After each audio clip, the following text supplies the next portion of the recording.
네, 제8호 태풍 바비는 올해 들어서 가장 크고 또 강력한 중형 태풍입니다. 강풍 반경이 400km를 넘는다고 하는데요. 내일 전국이 태풍의 직접 영향권에 들 것으로 보입니다. 태풍이 지금 어디를 지나고 있는지 기상 전문가 연결해서 분석해 보겠습니다. 윤기한 기상청 통보관 연결돼 있습니다. 안녕하십니까? 예, 안녕하십니까? 예. 윤기한입니다. 지금 태풍 바비가 서해안을 향해서 북상하고 있습니다. 지금 어디쯤 지나고 있고 또 우리나라에는 언제쯤 상륙할 것으로 예상되나요? 일단은 지금 9시 현재 서귀포 남남서쪽 한 310km 부근 해상에 있기 때문에 아직은 제주도의 서쪽 해상에는 도착하지 않은 상태이고 이 예. 태풍이 제주도 내일 낮에 제주도 서쪽 해상을 지날 것으로 예상을 하고 있습니다. 예. 지금 강풍의 반경이 상당히 넓은 것으로 전해지고 있습니다. 그럼 좀 지역별로 어느 시간대를 가장 좀 주의하면 될지 좀 정리해 주시면 좋을 것 같은데요. 네, 제주도는 말씀드렸던 것처럼 지금부터 내일까지 그리고 지금 전남이나 전북 이쪽은 내일 새벽이나 아침부터 바람이 강해진다고 보시면 됩니다. 그래가지고 27일 새벽까지 되는 거고 서울은 내일 저녁경부터 바람이 강해지기 시작해가지고 최대 피크 타임은 모레 새벽부터 모레 오전까지 바람이 강할 걸로 그렇게 예상을 하고 있습니다. 예. 태풍이 이제 서해안을 따라서 북진을 하면은 우리나라가 이 태풍의 오른쪽 위험 반원에 들기 때문에 이게 상당히 위험한 경로라고 하던데요. 예, 지금 서쪽 태풍이 바람이 보면 시계 반시계 방향으로 봅니다. 그러면 네. 우리나라는 태풍이 오른쪽에 있기 때문에 남서풍 계열의 바람이 부는데 일반적으로 태풍이 없더라도 우리나라 부근에서는 이렇게 서풍이 많이 붑니다. 편서풍지대라서 그런 일반적으로 부는 바람에다가 태풍이 부는 바람이 합해져서 태풍의 오른쪽 지역에 있는 지역에서는 바람이 훨씬 더 강하게 불기 때문에 예. 일단은 위험 반경에 드는 걸로 그렇게 저희들은 말을 하고 있습니다. 예. 위험하다. 위험한 건 알겠는데요. 이게 실제적으로 어느 정도인지 좀 설명을 해주시면 시청자 여러분들께서 주의하시는 데 도움이 될 것 같은데요. 초속 60m, 뭐 역대급 강풍을 동반한다 이야기가 있습니다. 60m면 굉장한 거죠? 예, 일단은 초속 순간, 일단은 우리가 기상청에서 두 가지 단위를 사용하는데 10분간 평균 풍速할 때 10분간 평균을 내는 그냥 풍속, 그리고 순간적으로 돌풍 부는 형태로 갑자기 부는 바람을 해서 부는 것이 순간 최대 풍속인데 그게 예. 한 40에서 60m 정도 서해안 쪽과 제주도 도서지방에 분다는 것입니다. 이 정도 난다고 하면 역대 이런 경험이 있었다고 하면은 흑산도 같은 데 송전탑이 무너졌다든가 휘었다든지 네. 일반적인 건물 피해는 당연히 있고요. 그리고 실제로 도심에서 겪을 수 있는 일들은 철탑이 무너진다든지 또는 골프장 철골들이 무너졌다든지 가로수 이런 것은 전봇대 이런 것들은 조금 흔하게 일어날 수 있는 일이지 않을까. 그래서 서해안 쪽의 지방들은 절대적으로 이런 부분에 대해서는 시설물 관리하고 바람 피해 입지 않도록 좀 철저히 관리가 좀 필요합니다.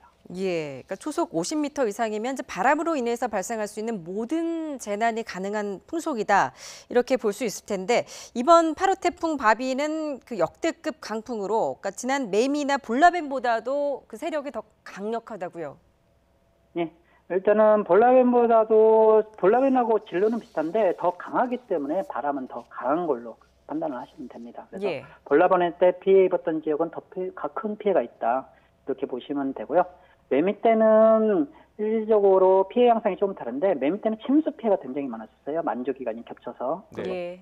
실제로 그래서 인명 피해도 많았었고. 근데 이번에는 다행히 그렇게 만조 시각에 겹쳤으나 폭풍이 할 때는 침수가 일어나는데 다행히 만조 때의 바다 높이가 조금은 낮아서 그때보다는 침수 피해 환경이 약간은 좀 적습니다. 그래서 이번 편은 중심적으로 바람 피해에 대한 것이 절대적으로 차지할 거고 예. 하나는 이제 비가 남풍이 강하게 부는데 이 남풍이 부딪히는 지리산 그리고 제주도 그리고 태풍과 가까운 전라도 쪽에서는 비가 좀 더 한 100에서 300 그리고 제주 산간에서는 500mm 이상의 비가 있을 걸로 그렇게 예상을 하고 있습니다.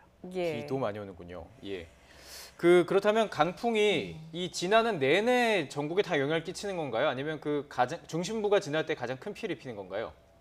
일단은 가장 중심 가까울 때 그리고 지나기 직전하고 지나기 이후에가 강한데요. 아까 말씀드린 것처럼 보통 한 피크 타임 정도는 길게 보면 9시간 정도? 9시간. 정도? 예. 예. 그런데 피크 타임이 9시간이면 그 차전에 일단은 바람이 불기 시작해서 가장 강하게 부는 바람들이 거운 9시에서 한 9시간에서 12시간 정도를 차지한다고 보시면 됩니다. 그래서 제주도는 내일 지금 바람 부는 바람이 새벽에 강해져서 내일 온종일 분다고 생각을 하시면 되고요. 네네. 근데 수도권 같은 데서는 조금 속도가 빨라지기 때문에 27일 새벽부터 27일 오전 사이, 예. 그러니까 그날 오전까지는 좀 굉장히 강하게 불다가 그 전후로 해서는 조금 약해지는 이런 것이 되지 않을까 이렇게 판단을 하고 있습니다. 예, 이 태풍 바비의 경로가 우리나라로 북상하면서 이제 경로가 좀 바뀔 가능성, 지금 황해도가 아닌 중국 단둥에 상륙할 가능성도 나오고 있는데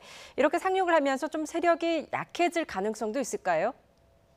일단 제주도 인근까지는 계속 강해져 옵니다. 그래서 네. 제주도 인근까지는 매우 강으로서 계속 발달하는 단계로 오고 그때는 고수온역을 거치기 때문에 그렇고요.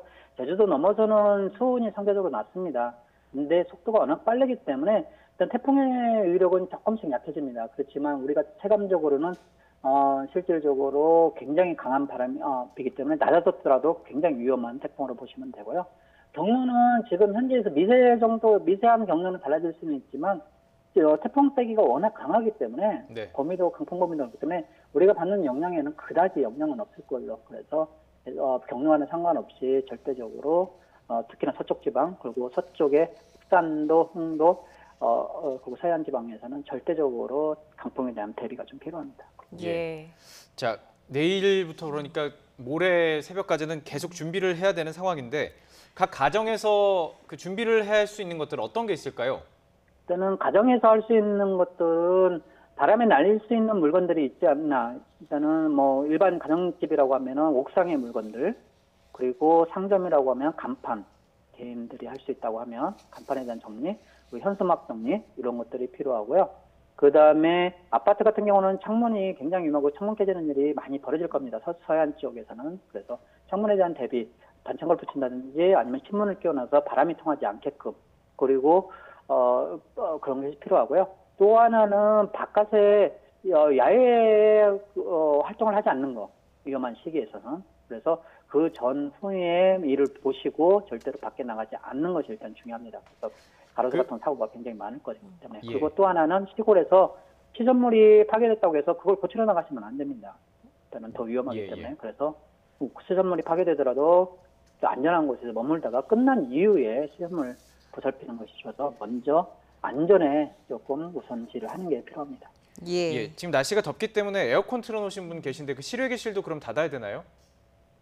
그런 것도 필요합니다. 실외기 같은 것도 닫아놓는 것이 일단은 필요하고 근데 지금 내일 같은 경우는 굉장히 서울이 34도까지 올라가거든요. 지금 오늘같이 더운 바람이 올라오기 때문에. 그래서 내일 밤부터 그런 것들은 조금 조치를 해놓은 게 좋지 않을까 이렇게 판단을 합니다.